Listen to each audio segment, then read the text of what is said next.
Through made a statement. He said PM Modi made its point clear both in public and private meeting with the president. It is very important to convey the message that in wartime civilians, sailor and commercial ships should not be target for combat. See, it was Rahul Gandhi's birthday, but Dr. Tharoor has given him a very good gift by busting his fake narrative. Because Rahul Gandhi, Congress was constantly saying surrender, surrender. PM has not raised issue of sailors.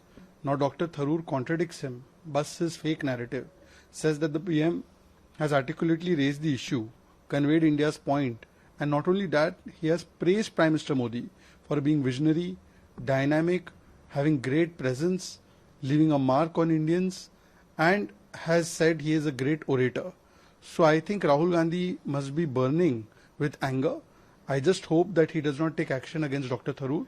Dr. Tharoor in the past also has put nation first, not party and parivar first, when he spoke about Operation Sindoor and its success, and that how India had not surrendered, in fact dominated Pakistan. So I hope no fatwa is issued against Dr. Tharoor. I pray for him. Sir, Rahul Gandhi के birthday के दिन शशि थरूर का statement आया कि PM Modi made its point very clear in both public and private meeting with the president.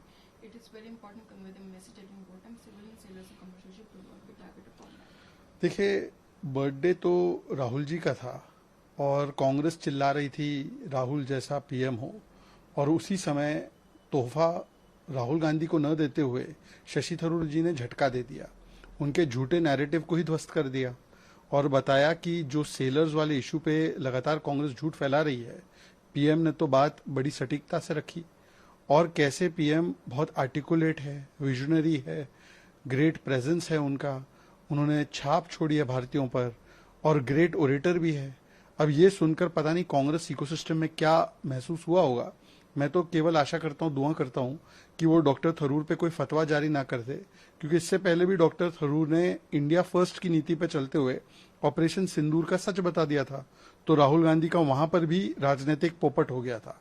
तो मैं तो केवल दुआ करता हूं कि देखिए, राहुल गांधी के साथ तो कोई नहीं है, ना जनमत है, ना जनपथ है, ना संगत है।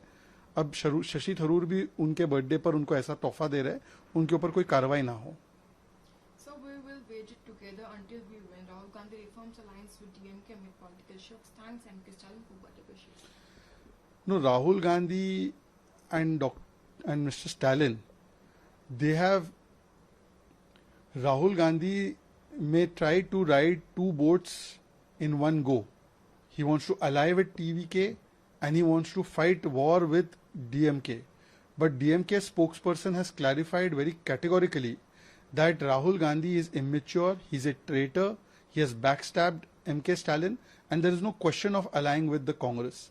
Actually, everyone has seen the true face of Rahul Gandhi in Congress, and therefore in the India Alliance meeting, you saw DMK was absent, Aam Aadmi Party was absent, Samajwadi Party taunted him, left parties have spoken against him. Rahul Gandhi and Congress are like a parjivi. They only use the regional parties and then they throw them away, and therefore nobody wants to accept his leadership.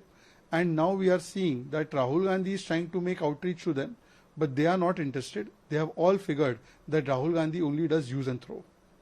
So Rahul Gandhi reforms alliance with DMK, said will wait it together until we win. देखिए, DMK को धोखा देने के बाद राहुल गांधी चाहते हैं कि DMK के साथ लड़ाई भी लड़े और टीवीके के साथ सत्ता की मलाई भी खाए, पर डीएमके के प्रवक्ता ने तो क्लैरिफाई कर दिया कि राहुल जी, आपके साथ हम अलाइन नहीं होना चाहते। इंडिया अलायंस की भी जो मीटिंग हुई उसमें हमने देखा कि Samajwadi party, DMK, RJD, Uddhav सेना, सब ने राहुल गांधी के नेतृत्व पर सवाल उठाए। लेफ्ट पार्टीज ने भी कहा कि राहुल गांधी हमें ही गाली देते हैं। तो कोई भी राहुल गांधी के नेतृत्व में चलना नहीं चाहता।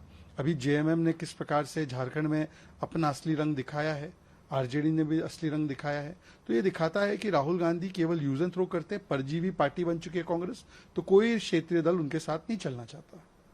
सर, क्रॉस वोटिंग को लेकर जो झारखंड इलेक्शंस में सवाल उठे हैं, सीपीआईएम के लीडर दीपांकर भट्टाचार्य ने क्लियर किया है कि कोई भी क्रॉस वोटिंग उनकी तरफ से नहीं की गई। देखिए, कांग्रेस पार्टी एक एरोगेंट पार्टी है, वो अपने आप को बादशाह समझती है और अपने अलाइज को गुलाम।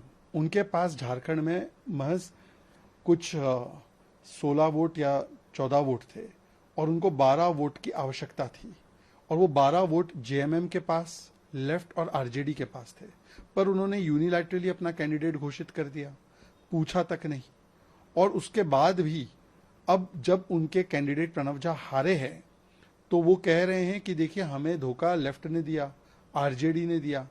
एक प्रकार से कांग्रेस पार्टी अपने घर को संभाल नहीं पाती और फिर दूसरों पर मतलब एलाइज पर ही आरोप प्रत्यारोप करती है, और एलाइज इसलिए नाराज है।